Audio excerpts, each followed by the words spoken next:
I'm set. Yes. Good evening.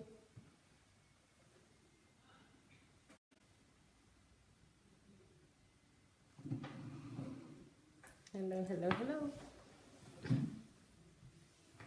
Hello, guys. How are you today? No one has joined yet.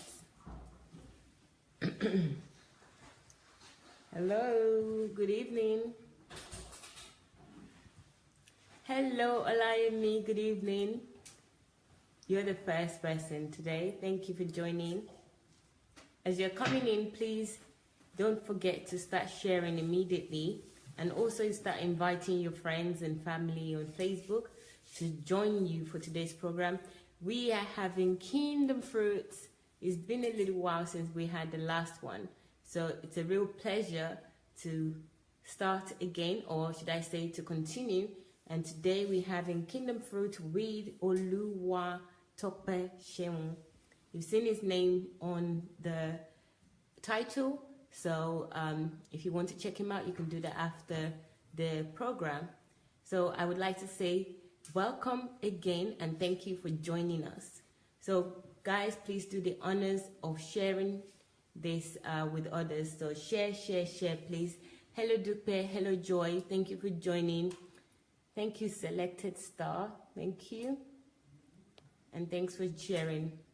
And so, guys, you know that you can get any of Dr. Sunday's program on YouTube, Sunday Adelaja Official. And now we've also got Dr. Sunday on Telegram and also on SoundCloud. So don't forget the link and links. Yes, we will put the links up so that you can immediately register as we are on this program. It's really easy. It's like a few steps and you will be registered. You can get all Dr. Sunday's audio. You can download them absolutely free of charge. And if you prefer videos, you already know where to go. That's on YouTube, Sunday Adelaja Official. Telegram also. Yes. Both video and audio. Okay, in Telegram we have both videos and audios. So whichever one you prefer. I believe audio is data light, so if you're worried about your data, then that's the solution for you right there. So go on Telegram and SoundCloud to get Dr. Sunday's teachings. Raja, good evening. Thank you for joining. How are you today?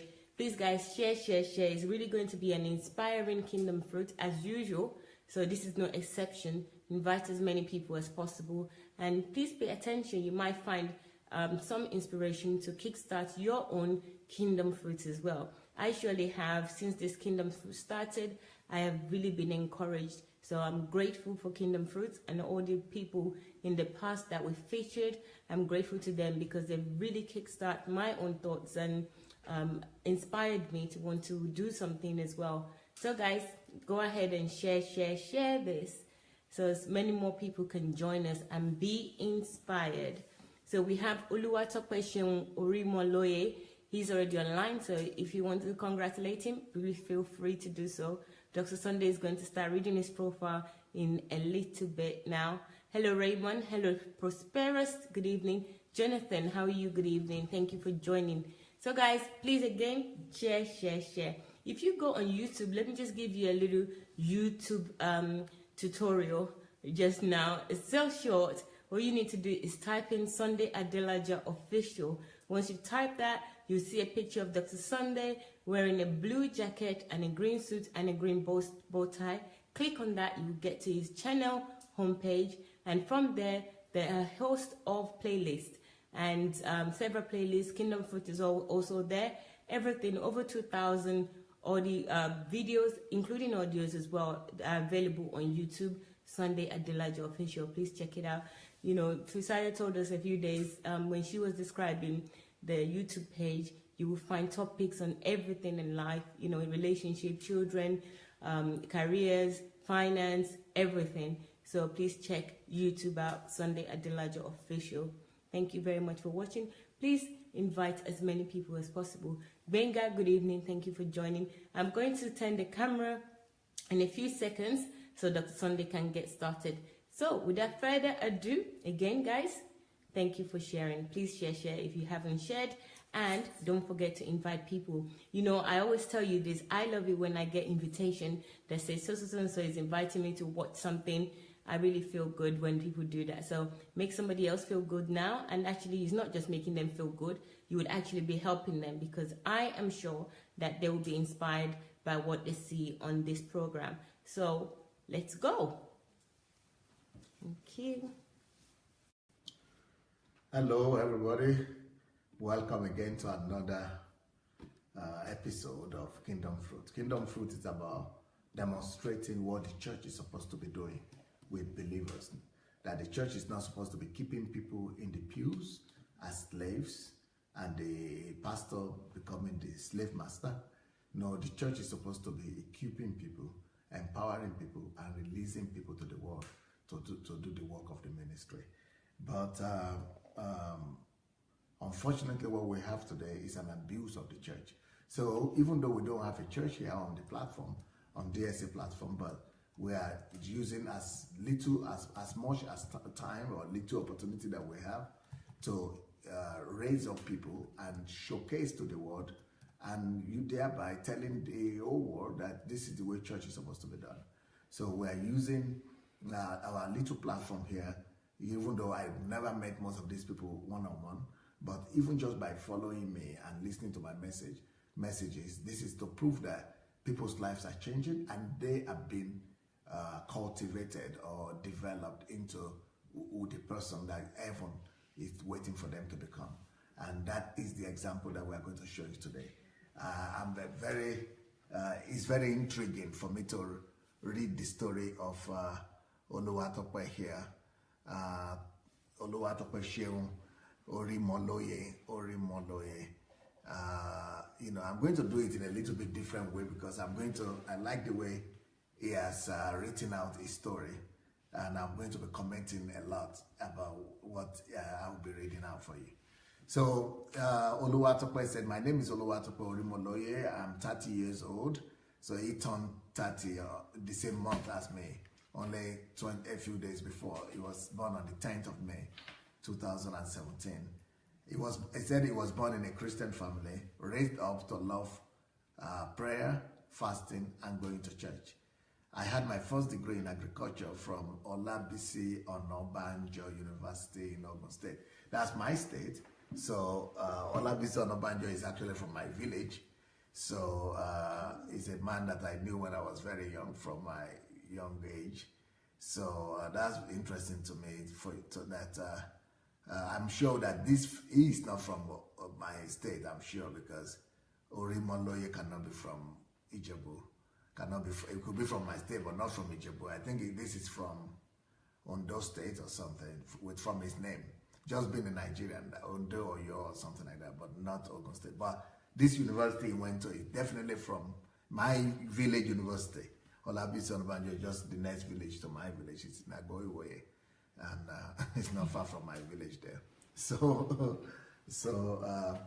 anyway, so he did his first degree there, then he did his master's in University of Ibadan, Oyo State, Nigeria. Though raised a Christian, I consciously gave my life to Christ only when I was 14 and rededicated my life to Christ as often as I could breathe, because that was the religious orientation I got. So that it was backsliding, so that it would be sure it's not lost his salvation. So how did I get to know DSA? The impact Pastor Sunday has made on my life in the last few years can never be quantified. Can never be quantified. So it says it was the year 2009, 2010 that I heard about Pastor Sunday when I got his book titled "Money Won't Make You Rich." That was a very wild title because I couldn't conceive in my mind any alternative to money. The principles I gleaned from the book, though I didn't finish reading the book at that time before it was stolen, quickly made Pastor Sunday very desirable on my preference list. So in 2014, 2015, I got an invite to participate in Pastor Sunday's mentorship program, and believe me, it was a jackpot for me. I find Pastor Sunday so fascinating because everything he teaches is unconventional. okay, that one is what we have to talk about. How much is that true? Well, so we have to discuss that one, because I think it's probably true if I'm to judge from my own perspective, because I'm thinking the messages I'm preaching, I just wonder why it's not the kind of messages pastors are preaching these days. And if they even preach them, it's like they kind of tell kind of different kind of story. And I think this is a question to all the people that are watching us. Is this guy right by saying he found Pastor Sunday to be, and his teachings to be unconventional? So would that be true of the people who are watching us, and would that be true of you, Mariwa? Yes. Absolutely, it's true of me. And do I need to tell everyone my story again? It is absolutely unconventional for me. And maybe you guys at home, please answer this question. If I have to tell my story again, let me do that. I was pretty much like OLUWATOPE. I was in London, sitting down, minding my own business. And then I saw Dr. Sunday on Facebook. And from there, I actually said to myself, I'm going to give Dr. Sunday 5 minutes, because I'm very impatient and I don't really have good attention to details. I don't pay attention span, not attention to details. So I decided I'm just going to give him 5 minutes. And then from there, because of that word that OLUWATOPE used, unconventional, immediately I got glued to him. That 5 minutes turned to, here I am in Kyiv, Ukraine. I left my job, I left my home, everything, and I came here because, you know, there's some things that you think in your mind and you think that they're a possibility, but you don't see it around you. You don't see anybody demonstrate it, and you just think that, well, maybe it's just in your head. But when that thing in your head then aligns with another human being, but even to a higher scale, so it's almost like an impossibility. So absolutely, for me, it's unconventional, and that's the reason why I'm here, because I feel those things, I want it, I can think, but I cannot put it out. And Dr. Sunday put everything out. So everything that no more sane people that are not diluted or manipulated or manipulative would think, or brainwashed would think, but they're not able to express, because when you look around you, you look everywhere, nobody else is expressing it. So he stands out. He stands out of the pack. You know, since Facebook Live, there's so many pastors, so many people that are talking. Everyone is doing pretty much the same thing, preaching and talking about certain things, but you know, you probably like 10, if you watch them for 30 minutes, you probably like 10 minutes or in total of what you've seen, if at that. But Dr. Sunday, even when it's ending, you almost say, no, I don't want it to end. Please continue, you know, let's go. So yes, for me, it's absolutely unconventional. And OLUWATOPE is spot on in expressing his feelings so far on how we found Dr. Sunday. So guys, let us know what you are thinking. Are you in agreement or disagreement actually with OLUWATOPE's account of meeting Dr. Sunday and how he felt about him and his teachings? So if you're out there, let us know. More than that, OLUWATOPE is actually is actually arguing his point. He's substantiating his argument. So unless you have something to it, if not, but OLUWATOPE is saying that Pastor Sunday's teachings are unconventional. One, because Pastor Sunday is a pastor that teaches that his ultimate goal is to empty the church, which is totally, how unconventional is that? Yeah. A pastor saying he wants to empty the church.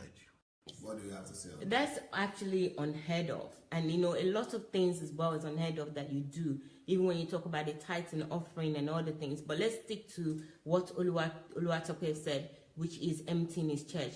Pastors recruit other people to go and recruit people to come to church, not empty the church.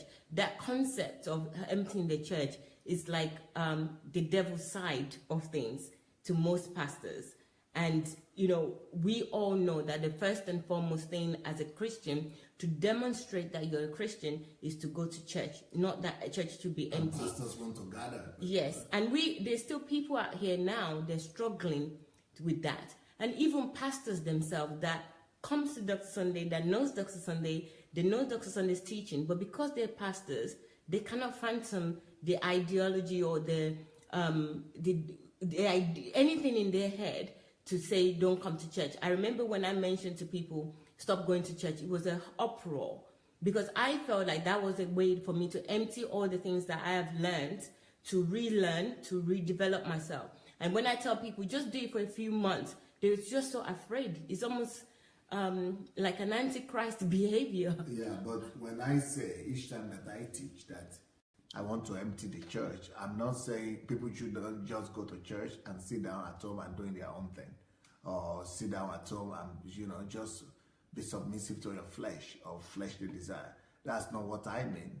When in our church here, when I say I want to empty the pews and I want to empty the church, what I mean is that I teach all the members of the church to discover their callings, and then they must leave the four walls of the church and be busy in their various spheres of life where they are called to be engaged in. So don't let church coming or church services be an excuse why you will not go and pursue your particular calling in your own sphere of influence from Monday to Friday or to Sunday, if necessary, even if necessary on a Sunday. You should rather put your calling above just the tradition of coming to sit down in the pews. Yes. I absolutely agree with that. And the first step to do that is not going. If you keep going, you're going to be busy. You only have so much energy, you only have so much strength, you only have so much time in the day. So I totally agree with that, and I'm glad that Dr. Sunday clarified that we're not saying don't go to church, sit down home and do nothing. Is to now your church is not within the four walls. Your church would be the other things that you do to glorify God for the kingdom of God in your sphere of life or influence. So I totally agree with that, but I just think that we should be clear, because these are people that they go to church as a rule, like as a mantra. You have to go to church. Sunday is church day. So the only way to cleanse people of that mindset, for me personally, is that stop going. Then you start thinking, okay, what else can I do during this time? Because you can't think clearly. You go to church, they bombard you with so much information, so many things. You just get worn out. So I do agree with Pastor, and I am still for God. I'm still for Christ. I'm not saying that you should not be a believer. I'm just saying that this attendance of church is just, it takes so much of energy. The personal relationship with God is is more important. Just being religious and going to church. Okay, he's also proving, substantiating further why he thinks that Pastor Sunday is unconventional. First, that he teaches that he wants to empty the church. Number two, he is known to emphasize the need to discover your calling. Well, that shouldn't be unconventional. I think every pastor should be teaching people the need to help everybody in the church discover their calling. Or that's not the case. I just wish I'm not the only one that's talking here. We have some ladies here, but they're not talking. Guys, please put your comments on there, and please share your opinion with Dr. Sunday. So how could I be unconventional just because I'm teaching people to pursue their calling? You're not just teaching us to pursue our calling. You're also coaching you. Yes, you're coaching, helping people identify them. And you're telling us that our calling could be things that people have actually used to say that it's a problem or it's from the devil. You're actually helping us to... Unconventional means that other pastors are not busy. No, because other pastors will talk about things that are related to church as your calling. The calling within the church, not calling outside. Even if you're a nurse... They only talk about fivefold ministry. Yes, fivefold ministry or anything that will benefit the church, until there's a need for them or they see that this is absolutely vital. So, but you're making us see that even the things that we consider as bad events in our lives, they could be used, they could be turned around to become our calling. Yeah. But nobody thinks that way. I don't know many people that thinks that way. Most people just want to forget the bad things that happens to them, and most pastors will use those bad things to tell you that it was the enemy. That experience is not related to calling. So what percentage of pastors will you say does what Pastor Sunday does? Teaching all their to discover their calling, do you think is majority, minority? Okay. Guys, I want you please to answer this question for Dr. Sunday to hear, because I might be a little bit biased, but I can be honest as I can be, which is that personally, I haven't seen anyone that have told me about my calling in the way that Dr. Sunday told me about my calling. Not even in church, no pastors have spoken to me about calling.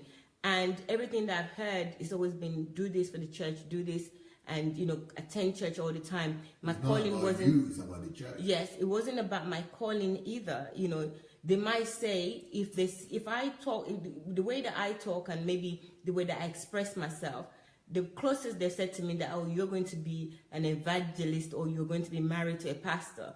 It has nothing to do with my own personal development and my own personal calling of what I will become. And each time they would say something like that, I would just say, oh, I'm not really interested in that area. Calling was not even important, or even identifying purpose or anything like that. 99% none? Yeah, I would say none, and I would say none. So if anyone else is out there, let's see what Chioma has written something.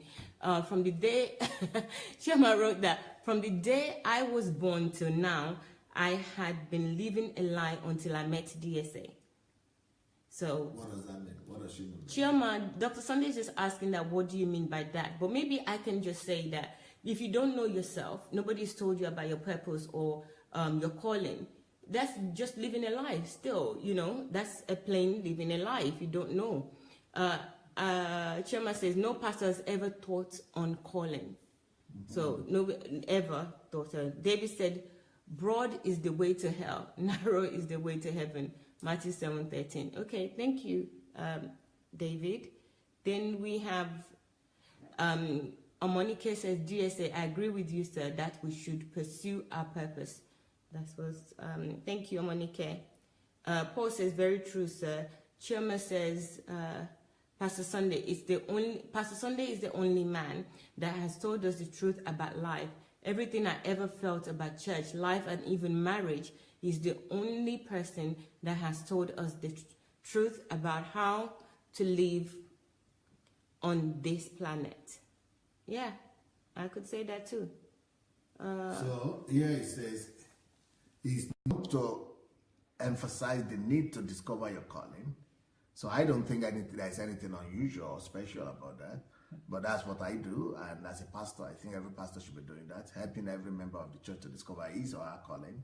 Then Pastor Sunday is known to emphasize hard work. So what's the problem about pastor emphasizing hard work? That's all over the Bible. Is it not every pastor that emphasizing hard work? Nope. Okay, I would only talk from my experience. Not many pastors talks about hard work. So what do they talk about? They talk about a one-day favor is better than, from God is better than 10 years of labor. Or, 10 years of labor. So that would be a strange thing? Yes, it would be a strange thing. And they always say that you shouldn't have to, even in prayers, it's like you don't have to work hard and sweat to achieve anything. God will just provide for you.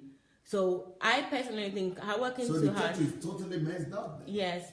I think working too hard is not for me as a child of God. I shouldn't be working this hard. I should not even be sweating. I don't even like to sweat because of this.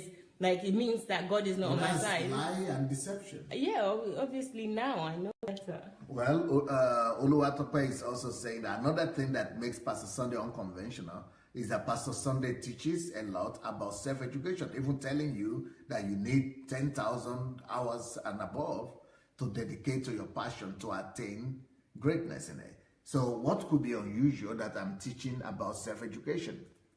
What do you say about that?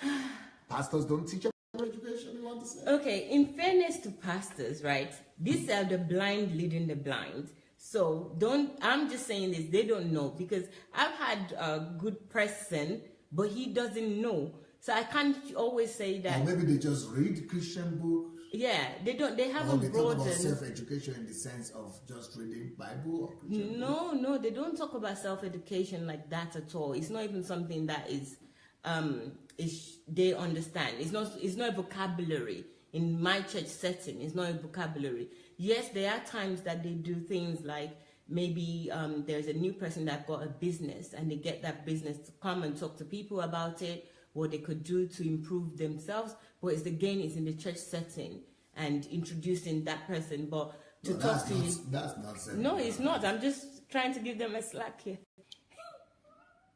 So, okay, then he says Pastor Sunday is unconventional because Pastor Sunday teaches on practices of solitude. What is unusual that I'm teaching about solitude, even though I myself will confess I've never seen any pastor or any church where they teach that members should practice solitude. Okay, Pastor.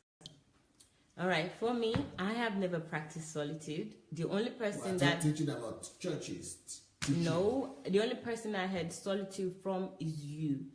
There was a time that I had something similar when somebody was saying that it was about you, actually the person was talking about, that you go away from your friends, from your family, and you stay somewhere for 2 weeks.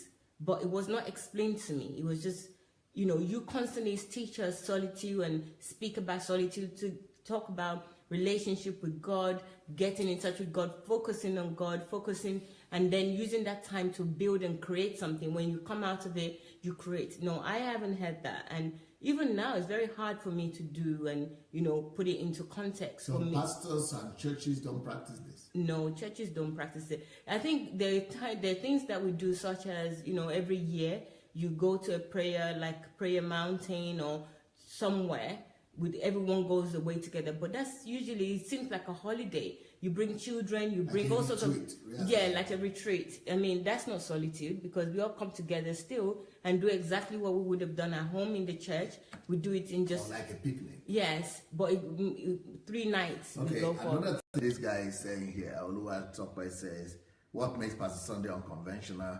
Okay, he started by talking about emptying the church, the pews, that's unconventional. It's teaching these people to know and identify their calling is unconventional. Teaching people that hard work is a prerequisite for success, not blessing, is unconventional. Self-education, that it teaches on self-education, that people self-development for believers, that is also unconventional. And then he says practicing of solitude that Pastor Sunday teaches is also unconventional. Then he talks also about the fact that Pastor Sunday also teaches that the goal is to make every individual a personality. So what about that? Why should that be unconventional, that Pastor Sunday is teaching people to become a personality?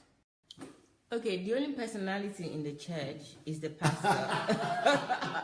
The rest of you are just... biomasses. Yes, you're just biomasses. And Great mass. And I also know that OLUWATOPE wrote analytical thinking. They don't want you to think. The only thinking you need to do is to think, to come to pastor when you have any problems, explain everything to them, and then let them come up with the solutions for you. So that's how everything works. It works like a well-willed machine. It's pastor knows everything. Pastor is the one that is closer to God. Pastor is the one that have understanding of things that is deeper than you. And you go to him, you have him on speed dial, you tell him when everything is happening. So relationship with God, solitude, becoming a personality. What do you want to become a personality for? You've got your ticket to heaven. Personality is here on earth. They don't even want you to mingle with the people on earth. Why do you want, you know, so it's so isolating sometimes being a Christian, but not even in a good way, in a very bad way, that you just lose everything. So yes, OLUWATOPE has got everything written very well, and he's sharing his true experience with you. So I would like to read some comments here because we've got a few now. Shikemi says, that is Nigerian mentality. Okay, Shikemi, I live in England and it's the same mentality. But you live among Nigerians. Oh, well, I also live among the other... Yeah, but you are not going to white church. Well, okay. Joy says they will give you prophecy and tell you how to bring the prophecy come to pass. David says better for a church to be empty or with less people than to be full of people that knows nothing about Christ. He who does not know and does not know that he does not know is a moron. Okay, thank you. Thank you. Thank God says, I am over 30 years, but me and my spirit can now testify that I have just been a Christian for just 9 months since I came across Dr. Sunday at the DSA. That's Thank God Emerson.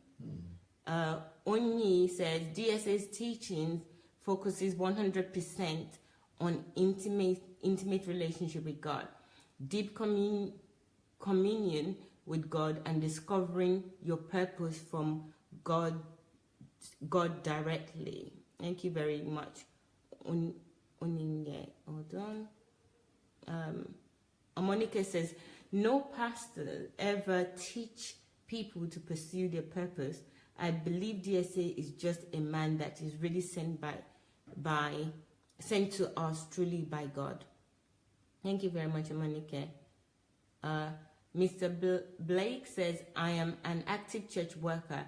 Act as at today, no one pastor has ever thought about people's personal discoveries, but that's what you do, sir. So this person is also confirming that, no one taught him. Thank you, Fola Shele. Thank you for joining us. Joy, I learned to pray here on the platform. That's Joy saying that. Chimezi says, like I shared yesterday about truth, people have become routine in the message they listen to. So anything divergently different and unconventional would be a hard swallow. Thank you very much. Pastor Sunday has freed me from different ways and made me relax now. A big thanks to your teaching. That's Selected Star. Onyi says, coming across DS's teachings recently has set me on the way to discover and align with God's purpose for my life and fulfilling my destiny. Thank you very much. Joy says, it's never allowed in the church. I was told to join ushery department to be able to serve God. I have never been told to pursue my purpose. So the people are answering. Thank you very much, guys, because it seems like it was only me. Hi, Mrs. B. Rosalind says, they talk about miracles, not hard work. Yes, exactly. Mary says, God bless you forever, DSA. Everyone should find everyone should find and fulfill the purpose they are created for. It's the only thing we will get reward for in heaven. More lights, DSA. Thank you. Uche Chuku said, meeting Dr. Sunday greatly improved my life. Thank you very much. Fisaya says, I only heard the life purpose teaching from late Dr. Miles Monroe. See? Okay, so that's one person. So we've got the 0.01% per other person teaching it. Onye says, most of the churches keep you to keep depending on them and worship the pastor. In fact, most churches are the churches of men and not the church of Jesus Christ. It's safer to begin to network with like-minded believers who ready to do church using templates from God's work according to the book of Acts. Thank you very much, Nye. Adeyinka is saying hello to everyone. Thank you. Thank you, thank you, thank you. Who else do we have here? David says, Matthew 7:13, better for a church to be empty or with less people than to be full of people that knows nothing about Christ. He who does not know and does... Okay, I've read this one already. Thank you very much, David. Pastors are to equip the masses and send them to their society to practice kingdom principles for the glory of God. Thank you very much. Who said that? That is Infunje. Thank you, Melanie. Thank you, guys. Keep your comments coming, and I'll read them as we go along. Fola Shele says, the teaching of the kingdom of God is so important, sir. Churches need them. I think that's what it's meant to say. Okay. Okay, this guy, OLUWATOPE, kept on mentioning the things that makes in his own mind. Dr. Sunday, Pastor Sunday, what did they use? Unconventional. So we have mentioned the fact that Pastor Sunday will say he's getting rid of people from the pews. to go to their promised land. Number 2, that Pastor Sunday emphasizes hard work, which is unusual in churches, which to me is strange. Why should it be unusual to underline and emphasize hard work? Another thing, it says Pastor Sunday emphasizes his self-education, self-development, which it says also is not there in most churches. So those are three things he had mentioned. Then Pastor Sunday also emphasizes the practice of solitude. The number 4 thing that other people don't emphasize, churches don't emphasize that. Then what is church? What is left of church? I think I might need to, you know, maybe I'm going to extend this my checklist, maybe probably more than 4 days, because if these things are not done in churches, what then is done in churches? What done is done in churches. Maybe I'm going to extend it and tell people the things that should be done in churches. Okay, that's 4. Did I stop on solitude? Yeah. No, personality. Yeah. No. I thought I stopped on self-education. Yeah. Then solitude is number 5 thing that I emphasize, and Pastor Sunday emphasizes, and he says it makes him unconventional that I emphasize solitude. So it means other churches don't emphasize solitude. So there are 5. Number 6 thing they mentioned here is that Pastor Sunday teaches people to become personalities. So pastors don't teach people to become personalities. Why do people go to church then? That's number 6. Number 7, which we have not spoken about, that Pastor Sunday teaches to maintain and keep routine and to put yourself in the prison of your own calling. Lock yourself up in your own routine, the routine that will take you to your destiny, that will take you to your calling. So that's not been taught in churches? No. And I just quickly want to go back to the solitude. If you have solitude, it means you won't come to church. Yeah. When everything that they've been teaching us is to come to church. So solitude is out of the question. So let's all agree that they're not going to teach us that. So the second one is the routine. If you have a routine that is other than coming to church, participating in everything that they do. So your routine is you're going to church? Yes, because that's you're backsliding or backsliding, because any other routine apart from come to church on Sunday, midweek service, any other special programs that they're doing, that's a routine. You don't have your own personal routine, because that means everybody would have different things that they're doing, and that's not what the church wants. The church really is a cult.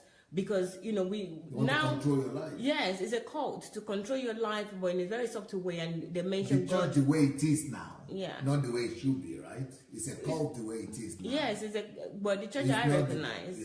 Not the way God wants it to be, but that's just the way it has become. Yeah. Okay, that was number 7 or number 8 I mentioned. Number 7. So number 7 was routine, right? Number 8, this guy is detailed. He wrote all these things. Number 8 thing that Pastor Sunday emphasized. In fact, if OLUWATOPE is there and you are listening to me now, I would like him to make a list of the things that Pastor Sunday emphasizes and teaches, because it says etc. here. It means he didn't finish the list. I want him to make all the list and send me to me as against what the churches do. So what is it that they don't do in churches today that you have discovered that Pastor Sunday does, and thanks to that you are here? So will you send that later to me to this week? So the 8th thing he mentioned is that we say what makes Pastor Sunday unconventional, by your word. So another thing that makes Pastor Sunday unconventional, that it teaches on analytical thinking. Why should that make me unconventional? It means the pastors don't teach their people to do critical analytical thinking. No.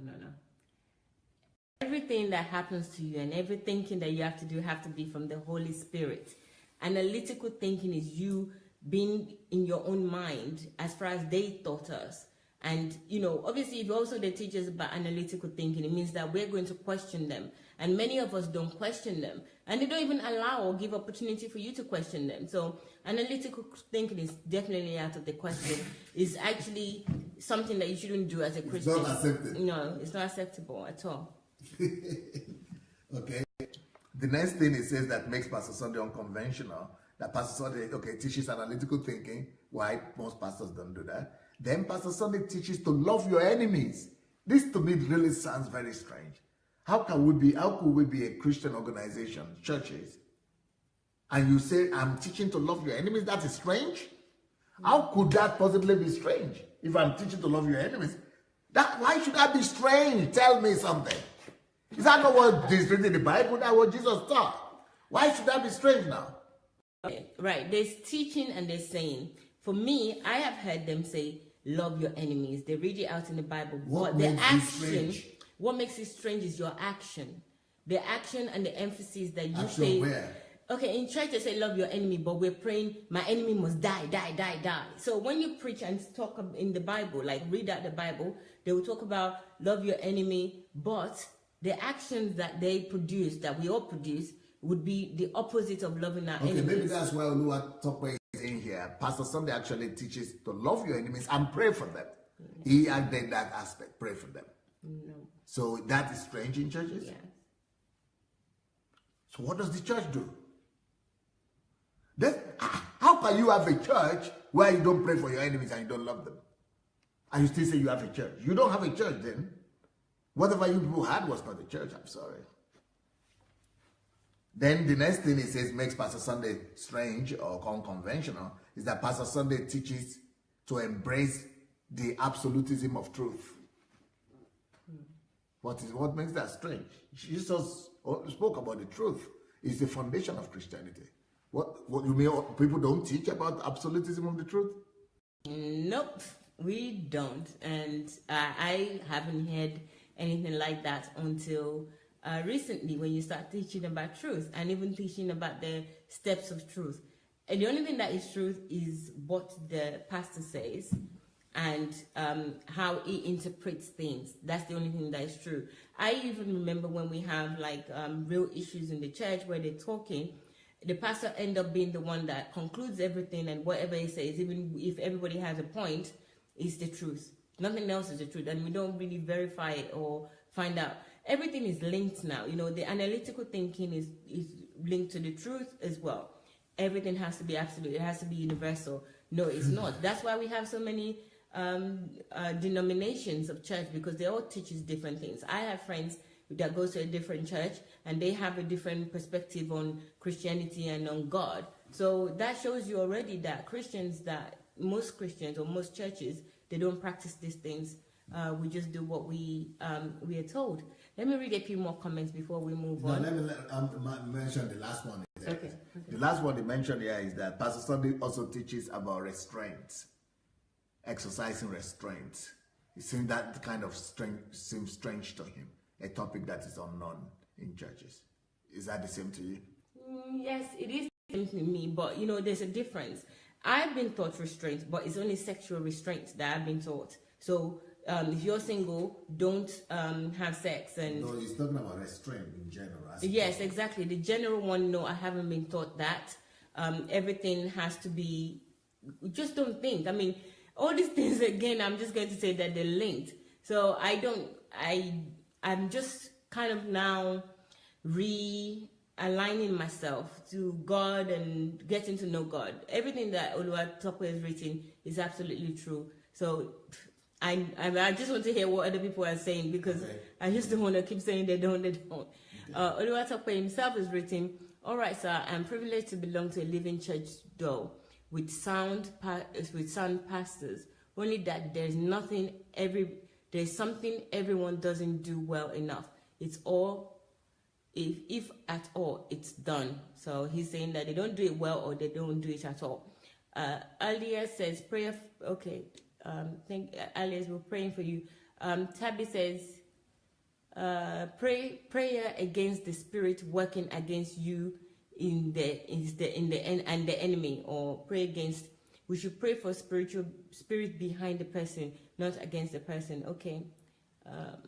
What else do we have? Ralph says, Pastor Sunday Adelaja is the only pastor that I have been able to touch the key issue. That have been able to touch the key issues and worries I had regarding the approach of church leaders, being able to say out the truth about what seems to be a no-go area makes him exceptional. I was once hated for not making myself desperate and for being independent although I continued. I can't see the rest, so please accept my apology.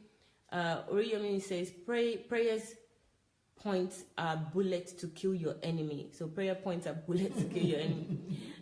Chris says, we are called to teach what Jesus taught. Thank you very much, Chris. Jane says, okay. Doris says, good evening to everyone.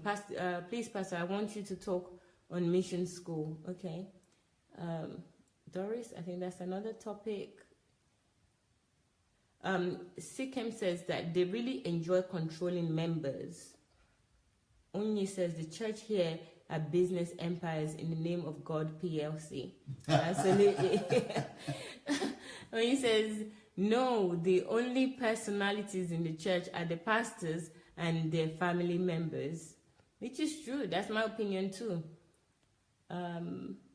Nani says most Nigerian pastors are adulterated the words. Yeah. So Sikkim says, what Pastor Sunday believe in God's words and freedom, that is unlike Nigerian pastors. Thank you. Sam says, Pastor, please, how do we handle spiritual attack? I think that's a good question for Ask Dr. Sunday. So if you want to, Dr. Sunday, I've mentioned a lot of that there in YouTube. Yes.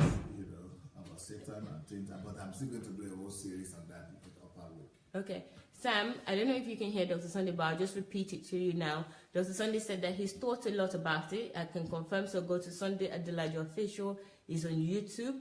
Or in the upper week, so not next week, the one after, is going to talk about spiritual attack and so on and so forth. So you can wait until then if you can go back to all the videos that he's taught about spiritual attack. So I hope that has helped.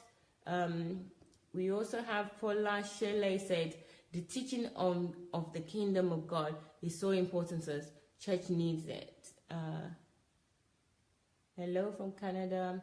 Curtis says, religion has frozen over people into nothingness over the years. Curtis again says, the church will continue only if they're the churches will continue only if they're creating values for their congregations. Thank you. Fola Shele says, Pastor Sunday's teachings make me stand even in the midst of trouble. Thank God for that. Yes, you should. David says, better for a church. Okay, we've read that already. So let me see if there's anything else. I am super excited about your teachings. That's Nena, like saying that. David says, DS's teachings are really deep and meant for the wise only. I think Christ was born in a manger for a reason, but people don't think that deep anymore. Yes. Fola Shele says, Pastor must know how to make church members champion. Yes. Thank you, Pierre. No church now in, okay. Thank God says something. No, let me see if there's something before that. Thank God. Hold on. Thank God says, Osa says, nice Pastor Sunday for meeting you online. You not only changing my family for good. May God bless you. You've changed my family for good. Thank you. Thank God says, no church now in the headquarters of church now is the headquarters of all liar. All words of prophecy are lies, and GOs and bishops are bestowed lies and use it to manipulate members. I mean, mostly African churches. Thank you for your contribution, everyone. Thank you. Thank God. So should we move on now? Yeah, because this guy is reading some very exciting stuff here. That is OLUWATOPE. He actually, apart from the things that he illuminated as making Pastor Sunday unconventional, he actually went and said, now, this is how Pastor Sunday busted my theology and revamped my thinking. So these things, he said those things that he found unconventional, but now he's talking about things that really blew him up, blew up his theology, right? Busted his theology and revamped his thinking. So in what area? He gave concrete analysis. So the guy is analytical. I like this kind of thinking. He says, number one, how Pastor Sunday bust my theology. Number one, growing up, I had been taught and I assumed that all I needed to succeed was to have absolute faith in God. Is that a familiar thing? Yeah. That if you believe in God, God will just bless you and help you, you'll be successful? Yes. Tell me, is that you? Is that because that's one thing he mentioned here? Yes, and everything is linked to faith. Even when you pray for some things and it doesn't happen, is that you don't have enough faith. So you start to doubt yourself and your relationship with God. So faith is the most important thing. Have so faith. once you believe in God, you'll be successful. Yes, and anything. And if you have faith. Yes, and if anything doesn't happen the way that you want or the way that you've prayed for with the pastor, they always link it back again to the faith that your faith was not good enough. Your faith wasn't there. So all you are striving for every day is to have this faith. Thank you for affirming that. Because what he's saying now, that's what he believed too. But not faith in himself, but faith in God. Yes. Okay, then he said, I had thought that everything in life was at the discretion of God. Yeah. This just like believing in fatalism, like believing in destiny, like the Yorubas would believe. So Christianity brought Yoruba belief system, ananism, into Christianity by believing in destiny, that everything is decided by God, by discretion of God. But guess what? Pastor he was busted. Guess what? Pastor Sunday teaches that. So these are the other points that we needed to emphasize, that that we need to teach the church, because he's saying Pastor Sunday teaches that when it comes to reigning in life and on earth, you need more faith in yourself than in God. But when it comes to making heaven, you need more faith in God than in yourself. That's a whole lot right there. What do you say about that? Well, I think some people would have known already. I had a big issue with that because, when you first said that, when I first heard it, busting your own theology. Yes, it was. How can it be more faith in myself? Who am I to have faith in myself? I'm supposed to have faith in God. What am I doing? So everybody have faith in themselves. And even now... So not just you then, it means most Christians, like African Christians. Yes. And even now, when I'm talking to friends and family that I used to mingle with and be with now, and I talk that because now I believe in the faith in myself. Yeah. They just say, you're crazy. What's wrong with you? What's happened to you? And, I'm trying to explain it to them, but they're not accepting it. They just think that there's something wrong with me. So sometimes I have... So you can understand this guy. I totally do. And, you know how I was arguing with you with that as well. Okay. Then it goes on. That was his number one shock. So he's enlisting his shocks with Pastor Sunday. That you don't just wait on God and believe in God and one day God will make you successful. You need to believe in yourself and pursue it. So that was his first shock. Number two shock. Growing up, I accentuated on fighting my spiritual enemies. That's what he has been taught. But you cannot live on earth without defeating and fighting your enemies. So he was growing up thinking he needed to fight his spiritual enemies and break all the curses. So, but now I'm taught by Pastor Sunday to love my enemies violently, to even pray for them, while I don't focus on them, but focus on loving God and his people. Yeah. What will you say about that? Why should that be a shock to him? Well, that's a shock to me as well, because I mean, that you don't care for, you don't worry about enemies. No, I don't worry about enemies anymore.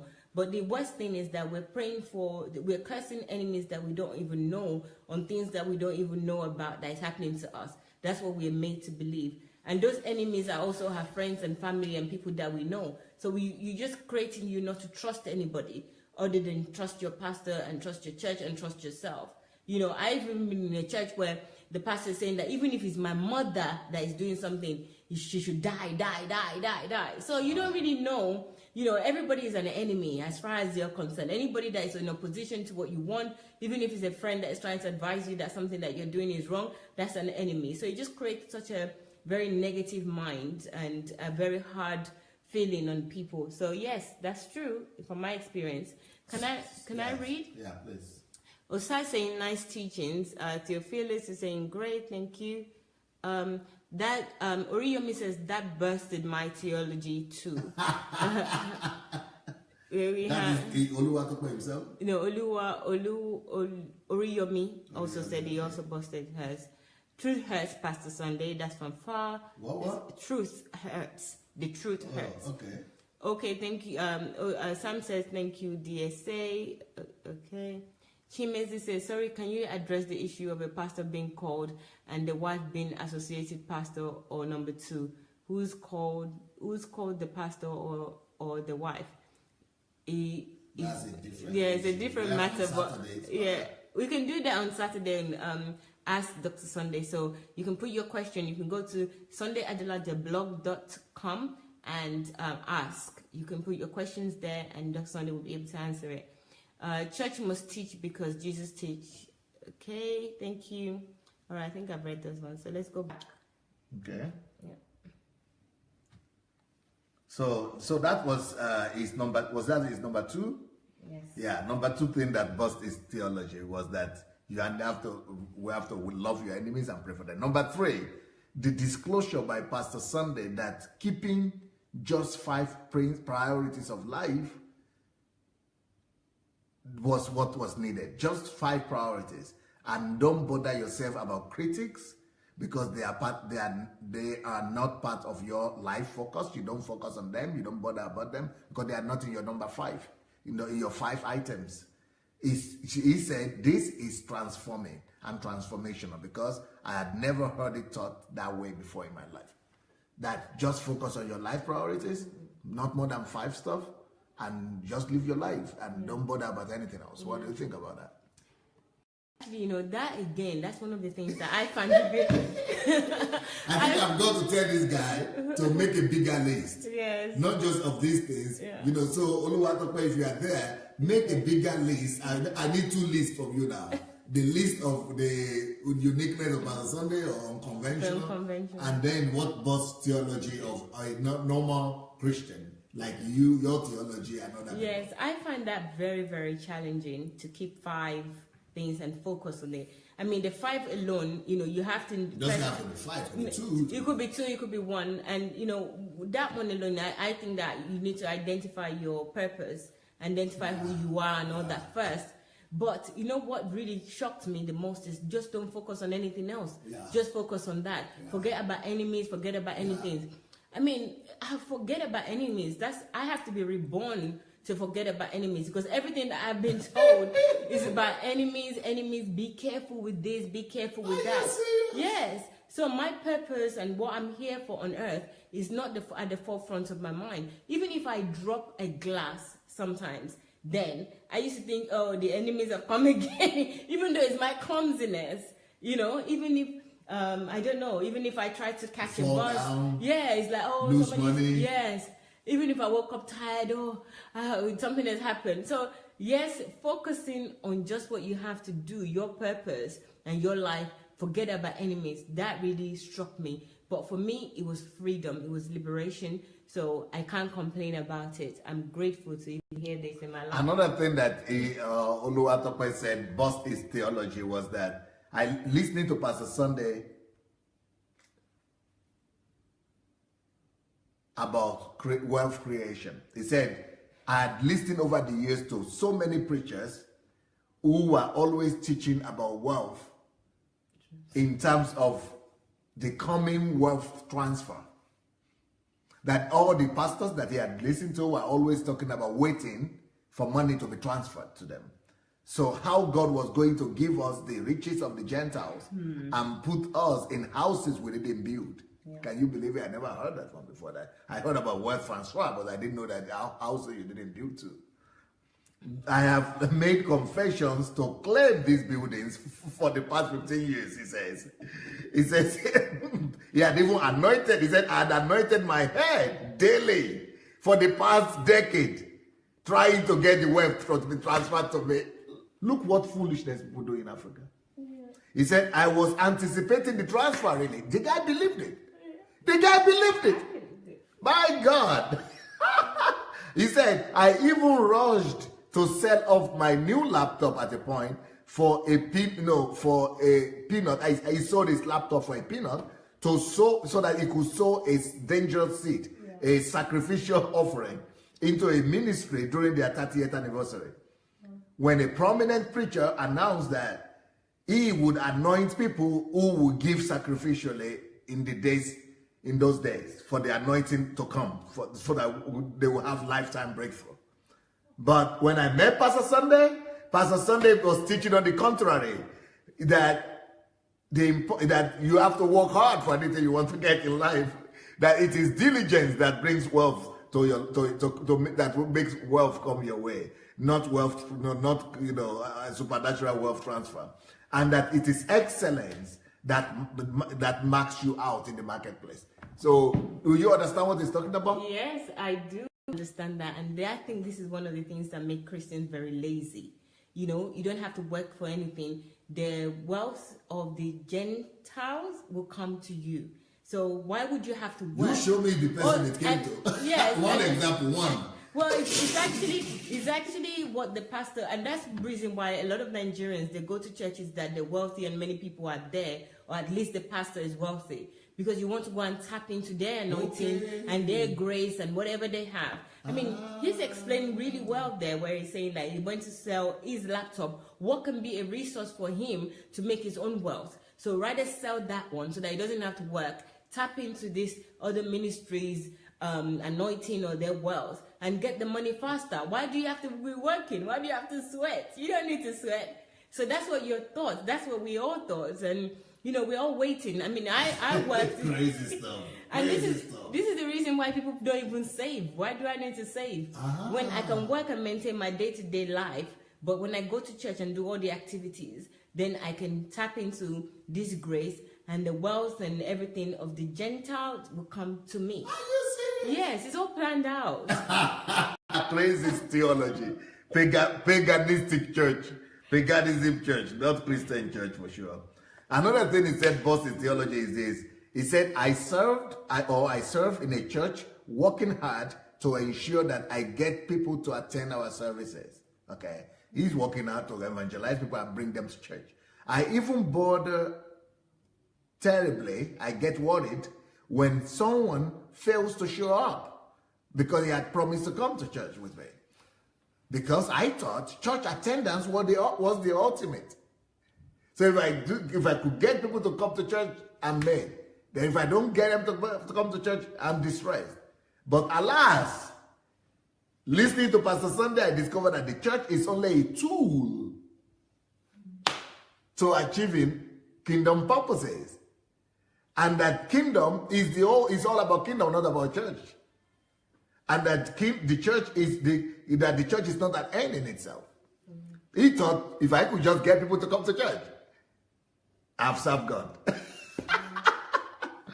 So the real deal is discovering my sphere of influence, not bringing people to church, and bringing the kingdom of God there to rule over there and to change that whole place. So is that a new concept? Why did what was that shock? It was a shock to him. Oh, that is a big shock, because even because we've already discussed this, that if you're not helped to identify your purpose or why you're on earth here, the only purpose we're told is to believe in God and also to bring people to church. And even every year or every 3 months or so, the pastor will ask everyone, you know, how many people have you brought to church? How many people have been converted to believers? And if you can't put anybody, it doesn't matter what you've achieved in your life, even if you did well in school, you passed your exam, you're a very good person outside, if you don't have anyone that you brought to Christ, well, you're really a failure. You didn't do anything. So this matter of church is such a big deal, to the extent that even when you're sick and you can't go to church, they even tell you that you should come to church, because where are you going to find healing? Staying at home? You know, of course I will find healing in staying at home, because God is with me, and if I believe God is with me anywhere I am, I just need to rest. But you will find people even with cold, they're tired, they'll just come to church, that I wasn't feeling well today. They even give testimony about it, that I wasn't feeling well today and I have to church. It's just church, come to church.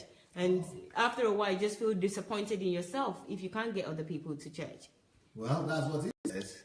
The next point he's making here is that growing up as a boy, this is another thing that busts his own theology. Growing up as a boy, church emphasized the need to envisage and anticipate a glorious future. So they gave him hope in a glorious future. In fact, so many prophesied stardom to him that he was going to become a star, that I started envisioning a time that will come when I don't necessarily need to apply myself the best way I could, since it's been prophesied that I'm going to be a star boy. But Pastor Sunday's perspective changed the whole thing. That bring every day under submission of your goals. You need to apply yourself. You need to work hard. You need to plan your life. If you don't plan that greatness, it will never come. If you don't plan that startup, it will never come. You will never reach it. And you need to convert every day, working towards that goal. You know, you need to propel yourself into your destiny. Calculate your goals intentional so that you don't get to your destination tired and late. But when you have a goal, you don't leave from where you are to reach your goal.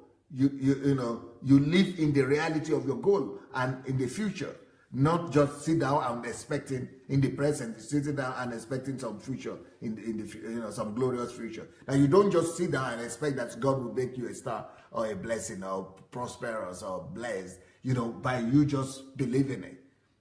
You believed it, nothing happened until it starts. You need to work it out. So what do you think about that one? Is that a common thing? Well, it is a common.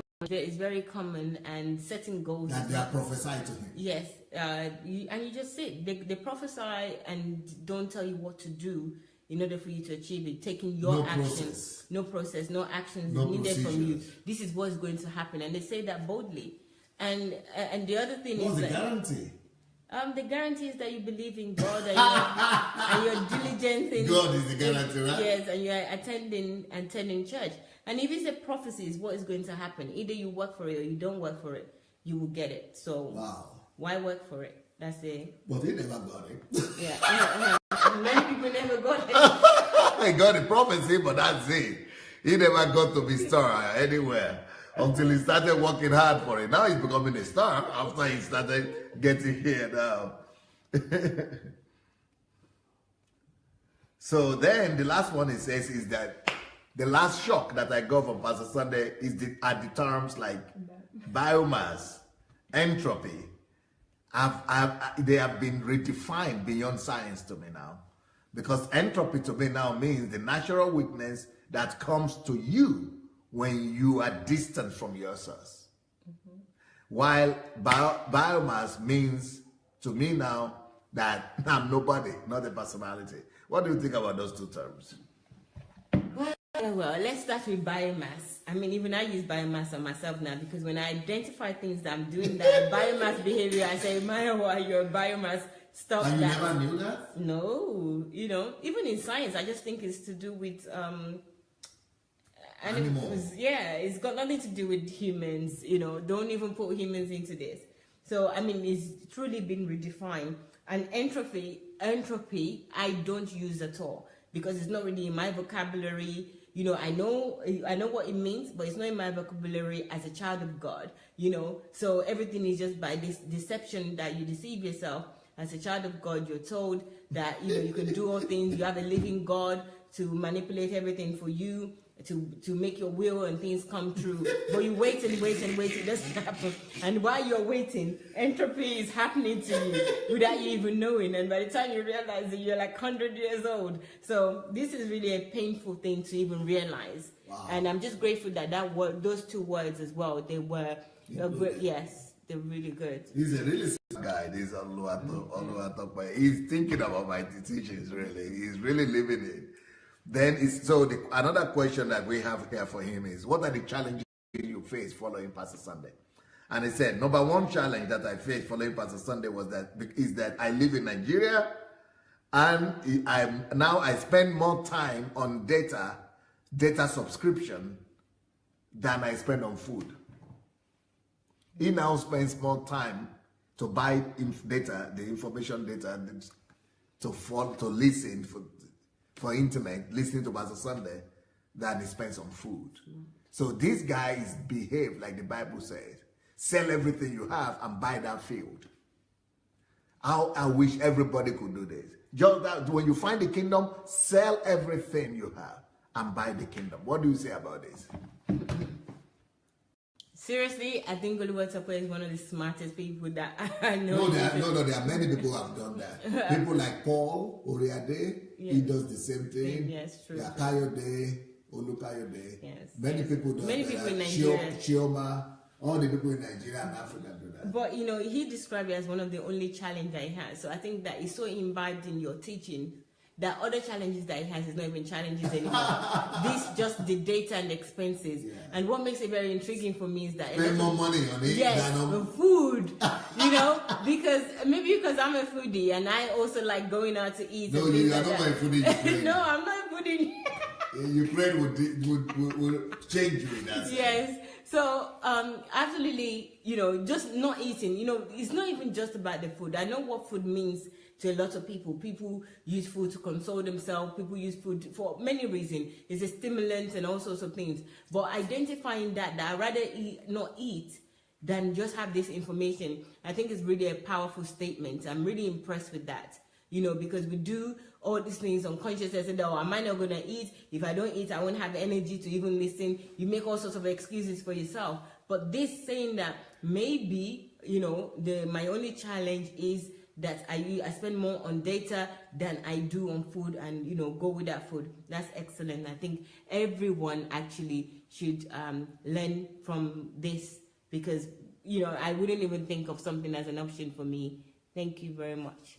Yeah, so the next thing he says was his challenge was that he said now to all the Christians around him and to all his fellows, all his relatives and believers, they now think that he's no more a serious Christian.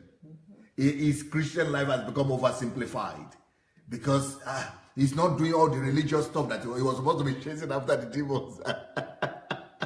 And after the enemies and walking and doing all the spiritual stuff. And he's not doing any of those anymore. So he said, it appears to that my Christianity has become overly simplified because before many religious eyes that are unknowingly heavily burdened with paganistic practices. So people are involved in paganism and they think they are involved in Christianity. And now that he's set free from paganism, they think this guy has something is wrong with his Christianic faith now. What do you say to that? I said earlier that, you know, when I talk to friends and family, they all think I'm crazy because of some of the things that I say now, just because I'm not practicing certain things. Even my mom, I can't tell her that, you know, I didn't go to church on a Sunday. It's like, what has happened to you? What have you done? What's happening to my daughter over there? But yes, being a pagan is real and it's something that we all practice more than we even know or understand God or relationship with God. Yes, I identify with you. A lot of people would think that you're not a Christian anymore, but that's how you're going to set them straight when they start seeing the results of what you've achieved. Okay, now the results that he has achieved, you know, he put as number one that I had to re-examine and question. This is number one fruit in life, he said, kingdom fruit. I've had to re-examine and question many beliefs that anchored my existence before I met Pastor Sunday. So he had to remake himself, recreate himself by challenging everything that he had anchored his life on, and reform himself, recreate himself through the teachings of Pastor Sunday. He said, hardly was any belief left unturned or unchecked after I met him. I keep feeling rebranded when I hear him each time. Number two, I've listened to hundreds of Pastor Sunday's life transforming messages, and I'm still listening daily. Number three, I share Pastor Sunday's live broadcast on Facebook timeline to bless the world. Next point, I got inspired to finish my master's because I had wanted to give it up. Next point, successfully led a group of young people in my local church for a year. Kudos to your empowerment teachings. And this is a church that has 50 branches all over the world. The next point, I write every day. He got that. He said, I got up for Pastor Sunday's concept and ideas. I capture Pastor Sunday's concept and ideas in a concise way and broadcast this in a text message to people. Sometimes I share from my inspiration or whatever circumstances has taught me. The next point, I read every day. I had technically stopped reading after my education master's degree, but they went back to it because I got to know the importance of self-education. Next point, I buy a book every week, minimum one book. I have some of the most popular titles from Pastor Sunday. I have 15 titles from Pastor Sunday. Next one, I have freely given out few of Pastor Sunday's books with testimonies of how those books have blessed people. And he said, I still have 3 copies of Who I Am, and I want to give it to fellowship leaders in universities in Nigeria.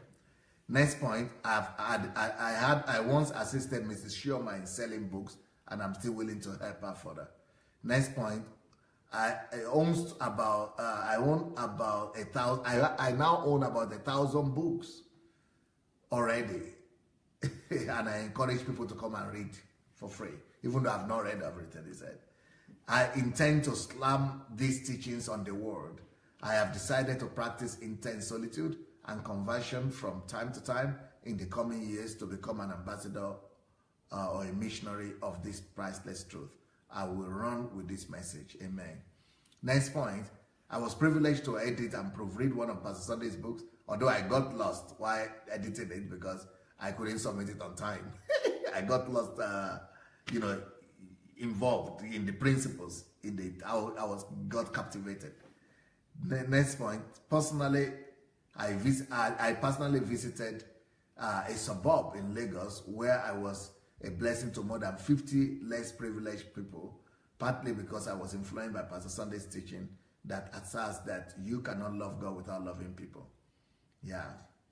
Then finally, I was featured in a Christian home movie, short movie, and I did pretty well when I least expected it to. So the movie is called Bridged. I think I heard about that, Bridged, and it's on YouTube. So all of you could check that out. By the way, let's put maybe Tope himself will do that. Let's put OLUWATOPE's Facebook page on there, and maybe the link to that Bridge YouTube thing. And yeah, so now let's get ready to get him as well. His plans, I intend to pursue a professional training in a field of my calling. Next one, I am interested in developing my own website to publish enlightening articles and reinstate Pastor Sunday's teachings. Next point, I intend to learn a foreign language, probably Russian, to extend my kingdom influence. Next point, I would like to start my own live broadcast. Next point, I plan to practice solitude and conversion for many years to come. Then finally, I plan to do more outreaches to the less privileged in the society and more. So I implore everybody to daily listen to Pastor Sunday's teachings and put to practice the wisdom nuggets, because that's a sure way to realize your best self and overcome evil with good in this life. If you are not using your gift and talent, you are already burning in hell. Beautiful. What an inspiration he brought to us today. Let's get to talk to the young man himself. Okay, I'm going to call him in. Okay. I hope the data will be, the network data will be okay.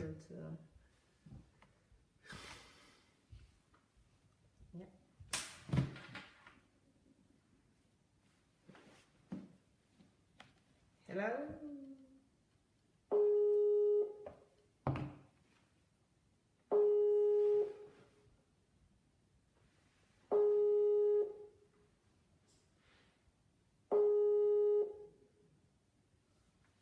I think we have learned so much from him, we might not need to spend. He's here. He's here, okay. Hello, OLUWATOPE. Hello? Hello. Good evening. Yeah, good evening, Mayor. Okay. How are you, Tope? Pastor Sunday, good evening, sir. We have learned so much from you today, you can't believe it. Sir. Yes, we have all learned so much from you today that it's unbelievable. Wow, thanks God. I learned a lot from you too. I've learned from you so much. I hope you heard of the 2 assignments I gave you. I did, sir. Yeah, I did. So I will be expecting to learn more from you when I get those notes from you. I'll give you back or you give it. Yes, because I just don't know how. I need it to compare. I don't know where you people are coming from. You know, I've never been in church in my life. I've never been a church member. So I'm giving what I know, but I don't know how to contrast it to what is obtainable there, because I don't know what is obtainable. Yes, I don't know what is obtainable there. So you really helped me with your analysis. All right, sir. All right, sir. So, but how did that come across to you? Wasn't that not a shock to you? Were you kind of thrown in a kind of I don't know, in a kind of mess when you started listening to these things? What was happening to your mind? It was a lot, because I was cultured in religion, you know. I grew up in a family that emphasized fasting, prayer, church attendance, and all of that, you know. It was such a home where when your granny visits and she's asked to bless your food, you know, you have a revival, that kind of setting. So, hello? Yeah, we're listening very attentively. It's very clear. It's very, very clear. Your voice is very clear. We are listening to you very attentively. Okay. So, I really wanted to please God. I really wanted to do everything to just please God, you know. As a little boy, I can remember going to prayer mountains. Hello? Just keep on talking. If I don't stop, you don't stop. Just keep on talking. Okay. As a little boy, I can remember going to the prayer mountains just because I wanted to have power. I envied men of faith, men of faith that I heard about, the likes of Joseph Ayo Babalola, because I grew up in a CAC? my parents' church. Yes, CAC setting. So they told us stories of how he prayed, and you know, he had many encounters with the Lord, how he tied up on the mountain, you know, where he prayed, and because there was so much power released. So all of those things really heightened my expectation. I wanted power, so I kept going to different prayer mountains, and but to my dismay, I saw that the prayer mountains turned out to be the greatest place where people curse out. Wow. All in the name of God. My first encounter was when I went to seek the Lord. And when I got there, I just saw a group of people, and a prophet led them to pray. I think the people that came had a lawsuit, and they were praying against the judge, and they were asking God to kill the judge and cause confusion and blindfold. I mean, I was afraid. So, and that was what was obtainable in many of those places outside. And I kept wondering what God these people were contacting. Wow. It didn't look like the God that I really wanted to know. I wanted to encounter. So that was the kind of setting. I grew up in, as a little boy, I grew up praying a lot, you know. You know, you'll be asked to clap till your hands turn red, your palms.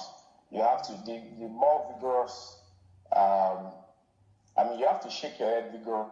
More physical force you exert determines how much God will intervene. Are you serious? So I had to clap my hands and vigorously shake my head and shout at the top of my voice. You know, I had to call the name of Jesus 7 times, Holy Spirit 3 times, the blood of Jesus 3 times, and end it with fire. What determines those numbers? I couldn't really figure out. I just now no, you know. Maybe 7 is perfection, 3 is Trinity, you know. They just fashion out several things, and that was my experience. So, but thank God, because of my life, I've been trying to please the Lord. I've been trying to serve the Lord. When I was privileged to lead on campus, you know, I led the student fellowship. I led every opportunity I led. But at the time when I got to institution, I wanted a break because I've had too much of religion. So I didn't really, I hope I'm not digressed. I hope I'm answering. No, yes, I want you to going on, yeah? Yes.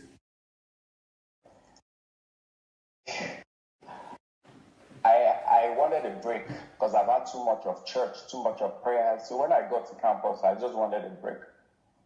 But somehow this Christian brother wouldn't just let me rest.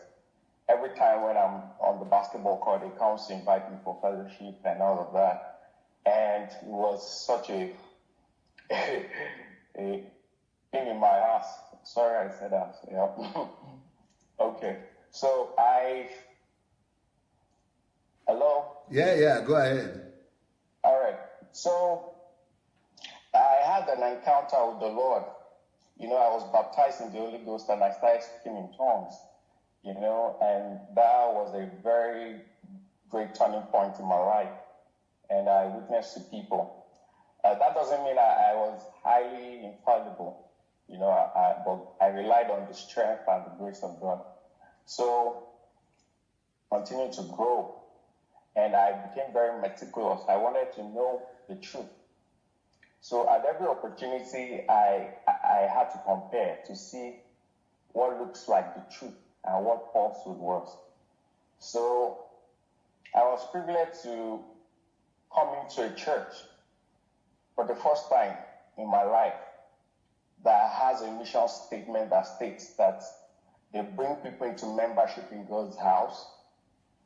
You know, they groom them in faith. Hello? Yeah, go ahead. Okay. That they bring them into membership, you know, until they are groomed to go for missions, glorifying the name of God. I said, wow, this is powerful. This is a living church. So I started attending the church, you know. And that was a breakthrough for me because many of the things that I know today before I encountered you, I was from this church too. And I'm still very much with the church. And but not like you got everything perfect. Like none of us has got everything perfect, you know. So another thing that has helped me is the fact that you're able to come up daily. So that consistency. Yeah. For 1 year, you know, if you have to go to church, you have to, you know, maybe travel a distance or walk a distance. Yeah. Yeah. But now at the comfort of your house, you can sit there and listen to the word of faith, you know, that can transform your life. So it's been a big deal for me because your messages resonate, you know, in my heart. I can really identify with all of these teachings, you know. I just hope I'm articulate enough. Yes, but what made you to be so consistent and to be listening to these messages? Is it your desire for truth, or is it your hunger for God? Or because you should have, you said you are listening to things that you never heard before. So were they not causing confusion for you? Listening to you, I mean, you know, the Spirit bears witness with our spirit. it's not something I can put into words, but I listen to your heart when you speak. The word of God lips transcends my experiences. I connect with the spirit of the word that comes forth from you, and I'm able to tell that your spirit is true. The spirit of your word, of your messages, of your teachings, I can tell that the truth is reigning supreme. So that really that caught my fancy, and I'm like, it's just like when you're in a polluted environment and you are able to get to a place where the air is not polluted, and you're for the first time you can breathe freely and take in the oxygen you need. So I feel there's an upsurge of life from Ukraine, from you, that I'm able to tap into, and that's a lot for me. But didn't you find yourself strange? Were you not were you a group of people that you were listening together? Or did you find other people around you that were doing the same thing, making the same sacrifice? Or you are the only one? And it's like you are living in a different world and the whole of Nigeria around you was still the same. Didn't you feel anything like that? Yeah, I'm high on your messages. Seriously, because even my people around me, because there are times I'm trying to listen to you and my device goes off, and I'm just trying to get someone else's device to keep it. I'm trying to try the generator if there's no power supply. I'm just doing everything to get it.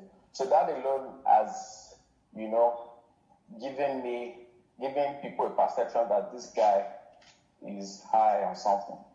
And they're really trying to figure out what it is, that there's something changing about this guy.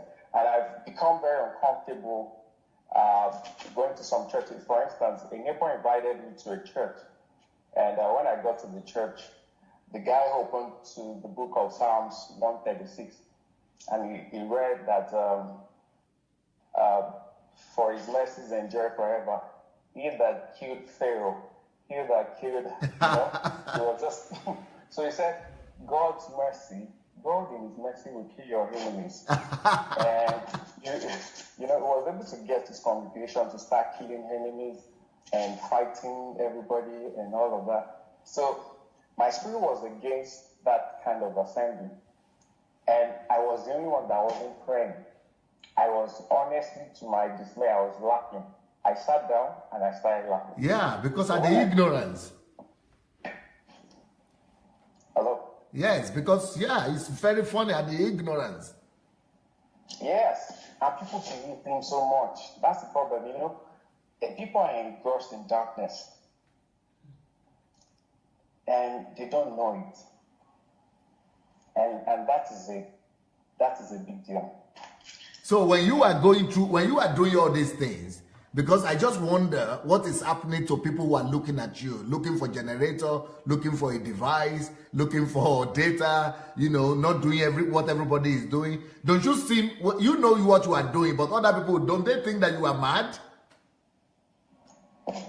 Yeah, exactly. But when you've been mad for a while, you just take it as a norm. Like, this guy's been mad for a while, and it's okay. But and nobody wants. And nobody was around you to say, okay, let me listen to what you are listening to. What is this? That's the thing. Nobody, it's quite expensive streaming live messages from this part of the world. A lot of people are not ready to make such a huge sacrifice, especially when they've not really taken time to know who this man is. Yeah.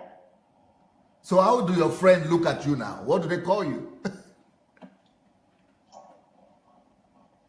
Well, I really don't keep many friends.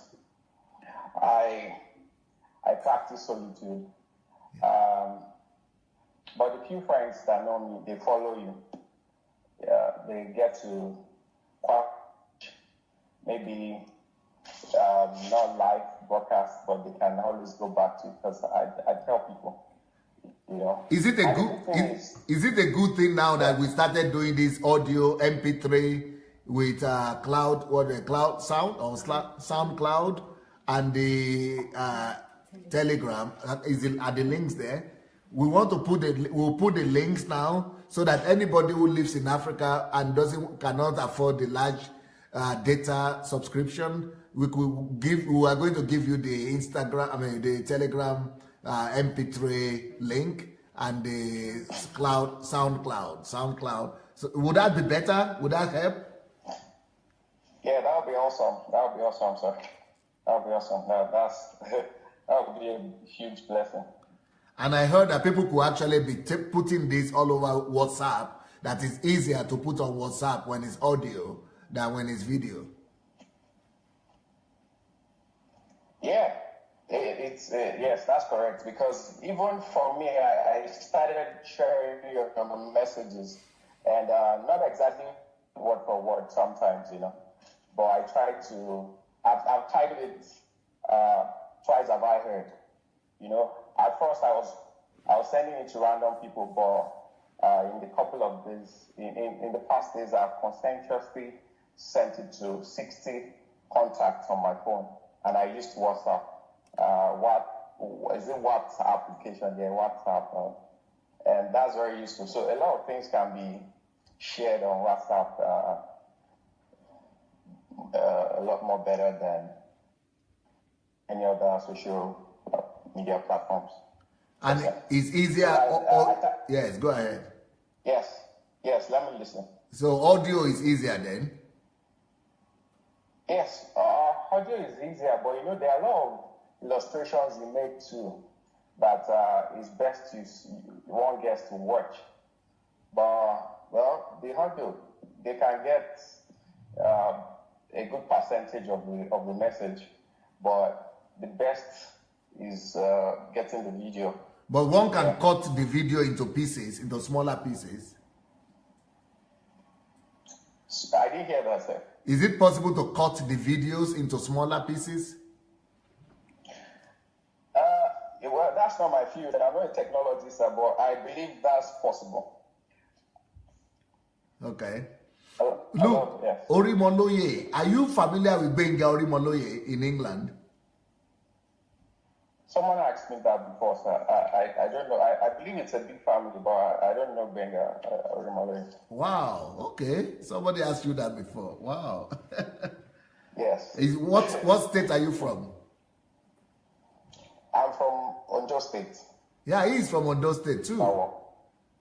He's from that same area too. Yeah. So maybe you are related somehow. You might not know. Maybe. Well, nice talking to you. You know, thank you so much for coming on, and thank you for the good job you are doing. I don't know if if there is anything you would like to say that I didn't ask you, but in the next 20 minutes we are supposed to come on live, so we are going to get ready. Anything you would like to say? When you introduced me, you said Olabisi Obanjo is in your village. Yes. I want to say that it's not a village anymore. That the institution is in a big, a much more better. Where is it now? Than in a village. Okay. It's still in Lagowe. Okay, yes. But it has but become. I just said your village. You know the way you. It has become an institution, eh? It's always been an institution, sir. Yeah, because, you know, Agoiwoye is not my village. It's not far from my village, but he himself is from my village. He himself, the man. Who? Okay. Yeah. Olabisi. You told me that? Yes. Okay. Yeah. Yeah, I read so much about... Yes. Yes, Idomila, Ijebu Ode Idomila, just like me. Ijebu Ode Idomila, yes. Okay, thank you so. I also want to say that. Okay. Go ahead. I'm hearing you. I also want to say that people in this part of the world they want to do a lot, but they've not been able to break out of the Uncle Sam system. Okay. Just like they experience in any part of the world. And I want to say to everybody, because I had to leave the bank. I did the job for a few months. I knew it wasn't my way. So I had to opt out. I resigned. At the bank, you are working you're having a job at where? At the bank? Yes. I did for it wasn't up to a year. I had to resign. Because it was Uncle Sam.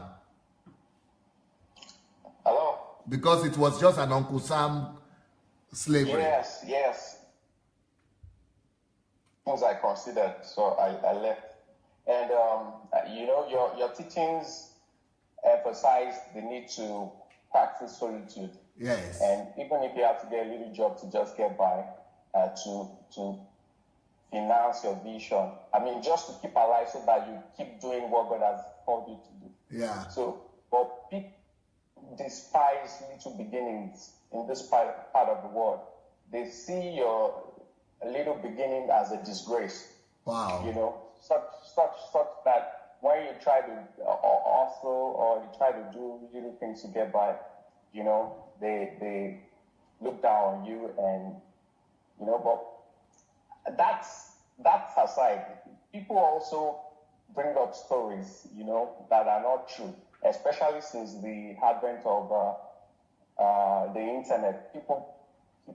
People's public can destroy dignity. They just say things that are not true about you, and a lot of people believe without getting to consult with you to what the truth is. So I just said that by the side, sir. Yeah, that's very important, because I want you to add some of these things you just said by the side now to the points that you are going to send to me. All right, sir. Yeah, sorry, for me, I get to boot before I really start flying. So I really didn't get the questions. I'll have to go back and watch the video and... Yes, the number one question is that the list of Pastor Sunday's, you use not uniqueness. What was the word? That unconventional. That Pastor Sunday is unconventional. He teaches on this. You listed like 10 things or 11 things that I teach that are different, that are unconventional. So I want you to add to that list as much as possible. And then later on, you also listed a list of how your theology was busted. And that there was about 7 there. I wanted you to also add to that list as well, just for you to expand what is it that the churches or the Christians are not familiar with that Pastor Sunday is teaching, that will be able, so that I could be able to bring them out and be able to contrast those two things and help Christians to know that those are the things they need to develop themselves in. All right, sir. All right, I'll do that. All right, we'll see you soon. Yeah, I'll become the vessel. All right. God bless you now. Have a wonderful evening. Yeah, you too. Bye. Thank you. God bless you. Bye. Thank you, Mario. Yep. Bye. Bye. Okay, my wife. Back to you. Okay, guys, thank you for still staying with us. We're back in less than 20 minutes now. So hopefully we'll see you all again. Don't forget, someone has just pinged up the information here. So please go onto his link and check him out. That was OLUWATOPE. So check him out, please. Let me read a few comments, because you guys have been so good engaging with us today. I believe we should look for a better way to spread the message. Many people that ought to be in the know of these things cannot afford data, sir. Thank you very much, Doris. We're really trying. So if you've got any suggestions, please, guys, let us all put our heads and hands on deck to make this happen. So any suggestions, let us know. Eric says, if anyone is not matured enough in the spirit, then they will not be able to digest the teachings. Yes, we understand that. Thank you very much, Eric, for pointing that out. That's good. Oriyomi says, wow. Or else? I mean, it's easier to share the MP3 audio on WhatsApp. Yes, thank you. And Dr. Sunday was also saying there, guys, if you know any technical ways of you dissecting the messages, the videos, so that people can take it in bite sizes, please do so. Download it and then cut the videos in the ways that make sense, or whatever you think that you want to share with other people. cut it to maybe 6 minutes and send it so that your friends and family can easily listen to it, and then you'd be encouraged to go onto YouTube to watch the full size, or even downloading all the other all the other platforms that we have. And Bishop says, I personally believe these messages are for everyone who is born again and love God. Some teachings might be hard to take at first, but it's much better than mixture of lies that builds up weak Christians. Thank you very much, Bishop. That's absolutely true. Hope says you're already, okay, you're probably talking to somebody else as well. So you can get the audio from SoundCloud, and you can also get on Telegram. So please go on both to get the easily accessible format, which is in audios. Monica says, yes, it's easier shared on WhatsApp. Thank you very much.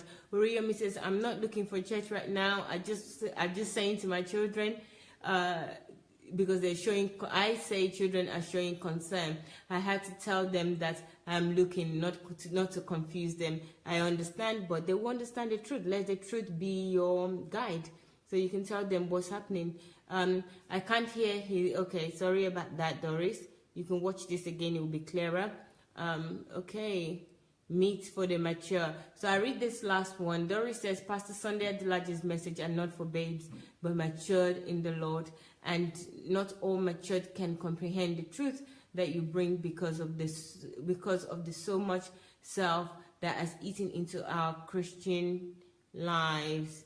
Thank you very much, Doris. Guys, I'm sorry that I couldn't read everybody's comment, but I'm sure Dr. Sunday is going to read everything, so not to worry. Please, guys, feel free to share this to as many people as possible. And also, Dr. Sunday has already given permission. If you want to cut this down and send it in any format, please do so and promote this to as many people that needs to understand this information and get these teachings. We will see you again in 15 minutes. Dr. Sunday will continue on the checklist. Please join us. We'll see you. Take care. Bye.